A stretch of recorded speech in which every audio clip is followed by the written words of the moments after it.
मैंने एक पेंडेमिक्स का जब ज़िक्र किया था 1-2 हफ़्ते पहले, तो उसमें ठरक को एक पेंडेमिक करार दिया था पाकिस्तानी सोसाइटी में, जो फैल चुका है और आने वाले दिनों में मतलब क्या ही बात होगी पता नहीं। अ, शायद ठरक एक ही तरीके से वहाँ पे कम हो जाए पाकिस्तान में, और वो ये है कि बदकारी, लोग मुँह काला कराने लगें, तो ठरक का लेवल शायद थोड़ा-सा कम हो जाए।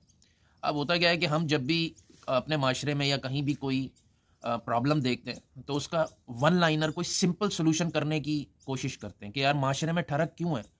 तो उसका जवाब कुछ लोग बोलेंगे कि शादियां नहीं हो रही लोगों की, सिंपल आंसर। कुछ लोग बोलेंगे यार खवातीन की बेरा रवि और उनके कपड़े जो है ना वो यूं होते हैं, तो उस वजह से ना औरत नज़र आए ना ठरक हो, गेम ख़त्म। अच्छा, ठीक है। फिर लड़कों से बदफेली क्यों बढ़ रही है, और इतनी बढ़ रही है कि वो भी एक पेंडेमिक चल रहा है पता नहीं कब से, ठीक है। कई दफ़ा रेफ़र कर चुका हूँ, बीबीसी डॉक्यूमेंट्रीज़ वगैरह सब कुछ है उसमें।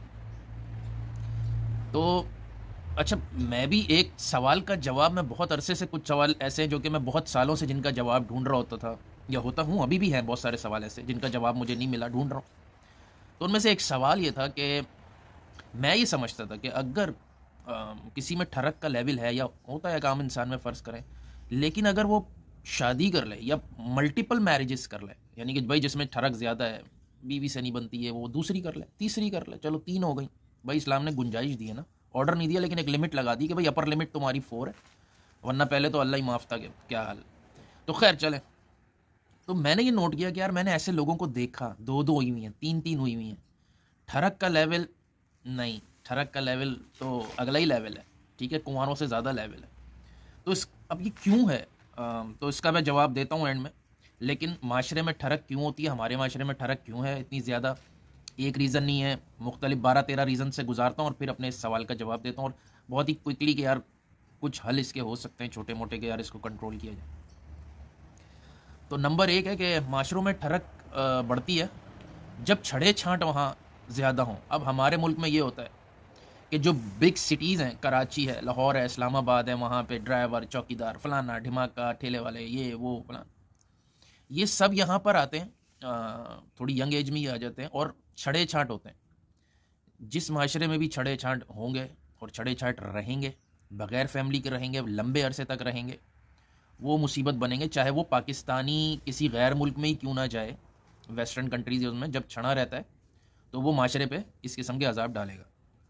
नंबर दो, जैसा पहले जिक्र हो चुका कि यार लेट शादियाँ, शादियाँ ना होना या लेट शादियाँ होना, तो पहले सेट हो जाए। तो बंदा पाकिस्तान में सेट आजकल जो हो रहा है मिड 30s में कहीं इस काबिल हो रहा है, लेकिन अब जो सोने होने के रेट है मेरा ख्याल है अब तो बात 40s पे चली जाएगी, कि 40 साल के बाद वो सेट होगा।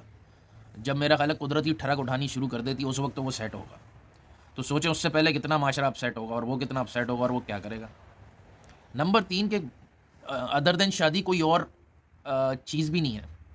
जैसा कि मैंने पहले जिक्र कर दिया कि यार आ, कर रहे हैं लोग मुंह काला, ऊपर से सारे इस्लामी बने हुए, अंदर से बिल्कुल ढीठ बगैरत बने हुए। क्या, अब तो लड़कियां भी उधावनी हो रही हैं जब से सोशल मीडिया और ये वो आ रहा है और चीज़ें खुल रही हैं। तो लेकिन बहरहाल हमारे माशरे में क्योंकि नहीं रहा कोई और आपके पास ऑप्शन, तो ठरक बढ़ेगी, ज़ाहिर है। होना भी नहीं चाहिए, खैर होना चाहिए जायज़ ऑप्शंस।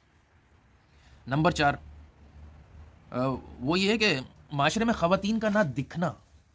क्या है कि जब माशरे में ख़वातीन दिखती हैं, उससे होता है क्या, ये मैं आखिर वाले पॉइंट में बता दूंगा, लेकिन जब माशरे में ख़वातीन दिखती रहती है ना, कोई इधर है कोई उधर है, कोई ये काम कर रही है वो काम, तो वो एक चीज़ नॉर्मलाइज हो जाती है, तो आप भी नॉर्मलाइज हो जाते हो उसमें। इसकी मिसाल यूँ समझ लें कि पाकिस्तान के कबायली इलाके में 2 लड़कियां जा रही हैं, तो उनको मेरा ख्याल है घर तक जब तक नहीं छोड़ेंगे ना लोग, चैन से नहीं बैठेंगे, वो घर छोड़ कर ही आएंगे। लेकिन शहर में घर तक नहीं छोड़ेंगे, थोड़ी दूर तक छोड़ेंगे, फिर कोई और नज़र आ जाए, फिर उधर चले हैं, फिर चलो बोलेंगे छोड़ो यार काम भी है ये वो, थोड़ा बहुत आसरा कम हो जाए। या हमारे, हम कराची में देखते थे जब हम छोटे थे, तो हम सदर की तरफ जाते थे, मेट्रोपोल होटल के, गोरियां वोरियां घूम रही होती थी, नेकरें पहनी हुई हैं, ये वो, इतना नहीं देखते थे लोग, देख लिया हाँ ठीक है, उतने में वहाँ दूसरी कोई दूसरी आ रही है, बस ठीक है। अब अगर गोरी आ जाए तो मेरा ख्याल है 100-150 का मजमा उसके साथ साथ चलेगा। 40-50 लोग अपने मोबाइल निकाल लेंगे, कोई टिकटॉक बना रहा होगा, कोई कुछ बना रहा होगा, कोई क्या फोकस कर रहा होगा, कोई कुछ कर रहा होगा, तो ये हाल है। तो यही है कि भाई ज़्यादा दिखने से ना कंसंट्रेट नहीं कर पाते आप एक दफ़ा, तो एक माशरे में ख़वातीन घूमे जा रही घूमे जा रही घूमे जा रही, आप बेजार हो जाओगे थोड़े दिन में, आप नॉर्मलाइज कर लोगे उसे। नेक्स्ट है ख़वातीन से बातचीत ना होना और उनसे घुलना मिलना नहीं। अब ये चलें भाई, ऑफिसों में, स्कूल कॉलेजों में, इधर उधर फलाना ढिमाका। वक्त के साथ साथ कुछ ज़्यादा ही हम लोगों ने कंट्रोलिंग कर ली, अंदर से हम कितने घटिया बर्बाद होते जा रहे हैं, अखलाकी तौर पे तबाह होते जा रहे हैं। लेकिन पेट्रियार्कल सोसाइटी की वजह से औरत पे फोकस रखा हुआ है कि यार इसको दबा के रखो, इसकी रेड लगाते रहो, इसको यूं करो। यही जिस तरह कोई भी पेंडेमिक आता है उसका कसूरवार कौन होता है? जो माइनॉरिटी होती है। इंडिया में मुसलमान कसूरवार थे, वैसे चाइनीज़ कसूरवार थे। पाकिस्तान में जो शिया ज़ायरीन थे वो कसूरवार थे। अगर आपके घर में आया तो औरत कसूरवार है, बस कमज़ोर कसूरवार होते हैं। नंबर 6, फ़िल्मी असरात। फ़िल्मों में जिस तरह से ख़वातीन को दिखाया गया है कि आप छेड़ोगे पीछे पड़े रहोगे, 80s 90s की फ़िल्में तकरीबन यही हैं कि छेड़ते रहो छेड़ते रहो छेड़ते रहो, बिल आखिर वो एक दिन तंग आके बोलेगी आज मुझे किसी ने छेड़ा नहीं, राजू कहाँ है? तो फिर वो राजू की तलाश में जाएगी। राजू जो है ना वो वाह वाह नस काटे बैठे होंगे। और नंबर 7, पेट्रियार्कल सोसाइटी। इस पर कलाम करने की ज़रूरत नहीं कि हमारी सोसाइटी किस कदर पिदरशाही है। नंबर 8, इस्लाम की गलत इंटरप्रिटेशन। अब यहाँ पे अगर आप किसी बाहर मुल्क में आओगे तो आप देखोगे कि यार बाकी दुनिया का भी मुसलमान है, उधर भी इस्लामी आया होगा या उधर कुछ और आया, लेकिन हम पागल ही हो चुके हैं, बिल्कुल पागल हो चुके हैं। तो क्योंकि पाकिस्तान में मैंने बताया था कि इस्लाम का पश्तो वर्जन इम्प्लीमेंट है, यानी कि कबायली वर्जन है। जो मदरसे बनाए गए उसमें ज़्यादातर पश्तून लोग आए, अपनी दीन की मोहब्बत से भी आए, ये नहीं कि मैं कह रहा हूँ कि नहीं, लेकिन उसमें बस ये भी था कि यार बच्चे ज़्यादा थे, फेंको मदरसों में ये वो। फिर वहाँ की जो भी सोसाइटी थी या वहाँ का जो भी इशू था, वो वहाँ की सोसाइटी ऐसी क्यों थी, उस पर एक अलग ही पूरा लंबा वीडियो दरकार है। लेकिन भारत पाकिस्तान में जो इस्लाम, अब आप इंडोनेशिया की औरत को देख लो, मलेशिया की औरत को देख लो, हमसे मेरा ख्याल है 25 गुना बेहतर मुसलमान है वो लोग, कम अज़ कम बता रहा हूँ। घुल रही हैं, मिल रही हैं, हाथ भी मिला रही है, ये भी हो रहा है। मैं ये नहीं कह रहा आप भी कल से शुरू कर दो, कहने का मकसद है कि यार ये हमारे पास ही कोई एक अलग ही इस्लाम आ गया, क्या आया, ये किसने दिया है पता नहीं। नंबर 9, ऑब्जेक्टिफाई करना वुमेन को, उसके बॉडी पार्ट्स को, उसको चीज़ों को कि भाई ऑब्जेक्ट है ये। नंबर 10, ये तो मतलब क्या बात है, क्या सीमी सारी बात हो जाएगी कि यार जहनी, इल्मी, फ़िक्री, जमालियाती, ये सारी पसमानदगी हमारे माशरे में है। उसकी वजह से भी ये ठरक का लेवल बढ़ जाता है कि आप यार इस चीज़ों को चैनलाइज किस तरह करते हैं। नंबर 11, वो सोसाइटी में एक फ़ख्र की बात समझा जाना कि यार मैंने ये देख लिया, मैंने वो छू लिया, मैंने यूं कर दिया, वो कर दिया, फलानी को यूं हो गया, फलाने का ये। नंबर 12, और यही चीज़ें हैं कि यार वो अब आप जो लोग ये देही इलाकों में, इसमें मैं सब वो नहीं करना, जनरलाइज नहीं करना, लेकिन हमारी ज़ाहिर है आबादी है, एक जहालत का लेवल है, एक ठरक का लेवल है। वो टिकटॉकों पे इस पे यही जो ख़वातीन 1.5 नंबर किस्म की हैं वो यही दिखा रही हैं, झाड़ू लगा रही हैं, वो यूँ साइड पे बाइक पे बैठी हैं तो जनाब यूँ दिख रहा है, वो दिख रहा है, फलाना हो रहा है। नंबर 12, तरबियत का फ़ुक़दान और गैर ख़ानदानी लोग। ना इनकी दीनी तरबियत हुई है, ना इनकी दुनियावी तरबियत हुई है, ना इनकी माशरे में रहने के हिसाब से कोई तरबियत हुई है, ना इनकी घर में कोई तरबियत हुई है। ठीक है, इनकी यही तरबियत हुई है कि अपनी औरत को ढांक लो और दूसरे की औरत झांक लो, बस ये तरबियत का इनका खुलासा है। ठीक है, कि मेरी वाली को मैं किसी तरह दीवार में चुनवा दूँ और दूसरे की तांडे निकल जाऊँ, ये हमारा मौलवी है, समझो ये है मौलवी। नंबर 13, मुख्तलिफ होने की एक्सेप्टेंस नहीं है माशरे में, यार कोई हमसे डिफरेंट भी हो सकता है और वो सही भी हो सकता है।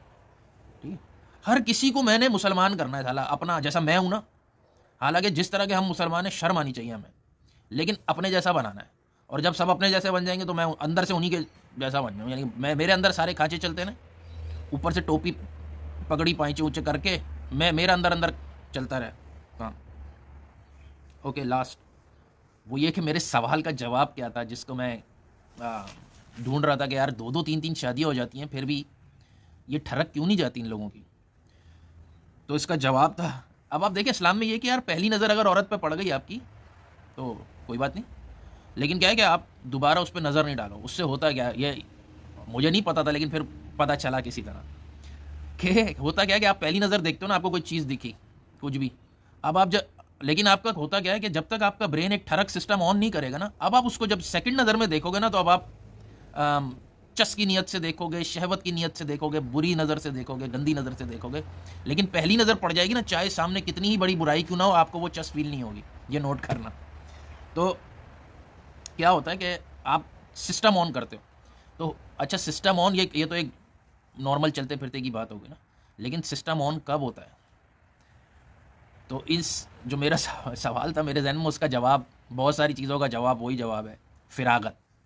कि अगर फारिग बंदा होगा, उसकी 2 छोड़ो 6 शादियां करा दोगे, फारिग है अगर, तो आप उसे कहीं भी बिठा दोगे वो ठरकीपन करेगा, वो बदनज़रियाँ करेगा, वो अजाब बनेगा। और आप देखोगे कि हमारी कम्युनिटी चाहे बाहर रह रही हो, उधर रह रही हो, समंदरों पे पहुंची हो, ये हो वो, टिकटॉकें बना रही हो, कुछ हो, ये फारिग हैं।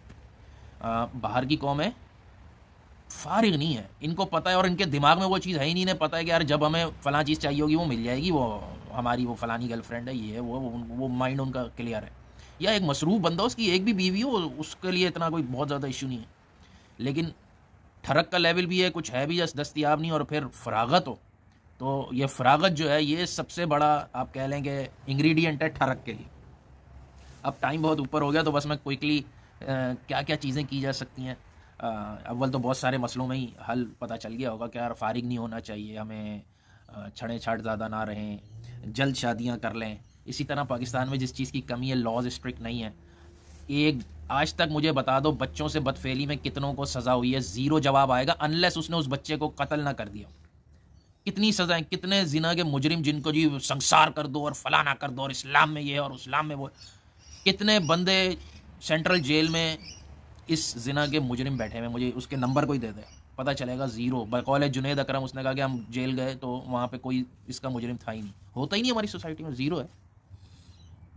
इसी तरह सोसाइटी का प्रेशर, कोई किसी लड़की को छेड़ रहा हो, बदतमीज़ी कर रहा हो, आपको स्टैंड करना पड़ेगा। और इस मामले में कराची नंबर 1, मैंने पाकिस्तान में देखा कराची इज़ नंबर 1। कि कराची में फिर भी लोगों को डर होता है, अगर छेड़ते हुए हम पकड़े गए तो अच्छी तरह लोग हाथ साफ़ करते हैं फिर। तो इस तरह थोड़ा सा कम छेड़ा जाता है ख़वातीन को कराची में। बाकी कुछ जगहों पे तो मैंने मतलब इतना बुरा हाल देखा है, इतना बुरा हाल देखा है कि मैं क्या बताऊँ, मैं नाम नहीं लेना चाहता, फिर वो गलत हो जाता है ना। और इसी तरह आपने अपनी ठरक कंट्रोल करनी है, तो एक स्टार्टिंग पॉइंट चाहिए होता है बंदे को कि यार मैं स्टार्ट कहाँ से करूँ। ज़ाहिर है आप अपने आप को प्रेशर कर रहे हो, तो यार मैं नहीं करूँ बदनज़री, यूँ बयान सुन के आए वो मुफ्ती तारिक मसूद का, तो थोड़ा सा कंट्रोल कर रहे हो ये वो, लेकिन होता नहीं। तो ये है कि भाई स्टार्टिंग पॉइंट ये है कि आप ख़वातीन को बहन बनाना शुरू कर दो, समझना शुरू कर दो। कहाँ से शुरू करोगे, लेकिन आपको भी तो वो होता है यार मैं तो कुछ चना घूम रहा हूँ, मैं कैसे बनूँ। एटलीस्ट जो खातून किसी के निकाह में है ना, जो ख़वातीन किसी के निकाह में, उनको तो आप बिल्कुल समझो सगी बहन का लेवल दे दो। जो औरत किसी के निकाह में, उस पर नज़र कभी भी नहीं रखना। ठीक है, मैंने एक पॉइंट भी बताया था कि आप बर्बाद हो सकते हो अगर कोई उस तरफ चले जाओ ज़्यादा, तो इधर से आप एक तरह से स्टार्ट ले सकते हो। बहुत लंबी हो गई, नेक्स्ट वीक मिलते हैं इंशाल्लाह। अल्लाह हाफ़िज़।